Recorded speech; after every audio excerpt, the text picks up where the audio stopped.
রাজধানী ঢাকা সহ দেশের ৫ বিভাগে বজ্রসহ বৃষ্টির আভাস দিয়েছে আবহাওয়া অধিদপ্তর। সেই সঙ্গে এসব অঞ্চলের কোথাও কোথাও শিলাবৃষ্টিও হতে পারে। সোমবার আবহাওয়াবিদ ডক্টর মোহাম্মদ ওমর ফারুক স্বাক্ষরিত ৭২ ঘণ্টার পূর্বাভাসে এ তথ্য জানানো হয়। পূর্বাভাসে বলা হয়, লঘুচাপের বর্ধিতাংশ পশ্চিমবঙ্গ ও তৎসংলগ্ন এলাকা পর্যন্ত বিস্তৃত রয়েছে।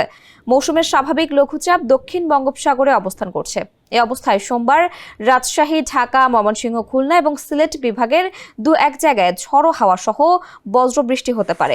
সে সাথে কোথাও কোথাও বিক্ষিপ্তভাবে শিলাবৃষ্টি হতে পারে। এছাড়া দেশের অন্যত্র অস্থায়ীভাবে আংশিক মেঘলা আকাশ সহ আবহাওয়া প্রধানত শুষ্ক থাকতে পারে।